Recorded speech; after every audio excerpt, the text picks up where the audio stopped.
সবাই এক না। তুই সত্যি কথাটাই বলতি, কেন তুই বিয়ে করতে চাচ্ছিস না? এমনও তো হতে পারতো তোর সব কথা শুনে সব মেনে নিয়ে বিয়ে করতে রাজি হতো। সব মানুষ এক হয় না। সব ছেলেরাই এক।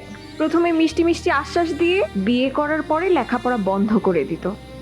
নিজের স্কুল মাস্টার বাবাই চায় না যে আমি পড়ি, আর অন্য পুরুষ চাইবে? শোনো মা, বাবা যেমন তোমাকে বিয়ের পর ঘরে বন্দি করে রেখেছে, আমি তোমার মতো এমন জীবন চাই না। কি দরকার ছিল তোর এমন পাকনামিটা করার? হ্যাঁ? সব কিছু তো ঠিকঠাক ছিল। আমি তোকে এত করে বোঝালাম, চুপচাপ থাক, বাবা যা বলে চুপ করে শুনে যা। স্কলারশিপটা হলে টুক করে চলে যাবি। এখন এই মাতব্বরিটা করার কি দরকার ছিল? এমন তো না যে এই ছেলে দেখতে আসলেই তোকে বিয়ে করে ফেলতো। আজব, আমি কি জানতাম এই লোকটা যে এত তেদর? অন্য সবাই তো মান সম্মান নিয়ে পালিয়ে গেছিল, এই লোকটা এরকম করবে আমি তো বুঝতেই পারিনি। সবাই এক না। তুই সত্যি কথাটাই বলতি, কেন তুই বিয়ে করতে চাচ্ছিস না? এমনও তো হতে পারতো তোর সব কথা শুনে সব মেনে নিয়ে বিয়ে করতে রাজি হতো। সব মানুষ এক হয় না। সব ছেলেরাই এক। প্রথমে মিষ্টি মিষ্টি আশ্বাস দিয়ে বিয়ে করার পরে লেখাপড়া বন্ধ করে দিত।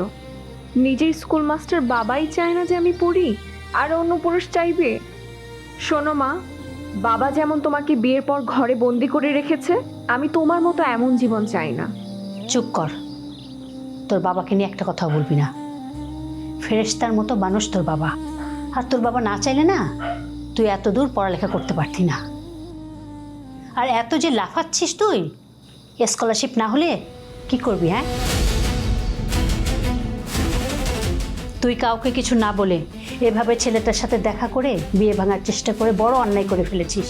এখন যা, যেভাবে পারিস ওই ছেলেকে এই বাড়ি আনার চেষ্টা কর। আর সেটা যদি না পারিস না, আমার কিচ্ছু করার থাকবে না। তোর বাবা কিন্তু এক কথার মানুষ। আমি তার মুখের উপরে কখনো কিছু বলিনি, আর বলতে পারবো না।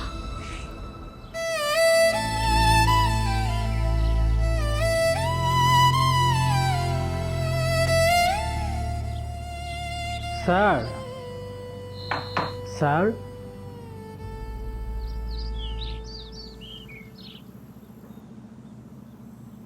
কি আবার? স্যার একজন গেস্ট আসছে, একজন মেয়ে। গেস্ট? কে? ওই সকালের মেয়েটা? না স্যার, নতুন একজন মেয়ে। আচ্ছা, কোথায় আছে?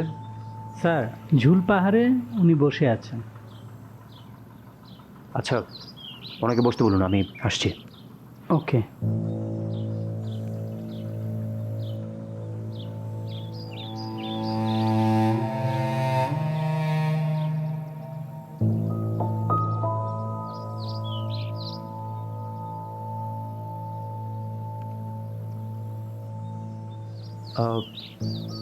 আপনি মানে আমি জুবেদা।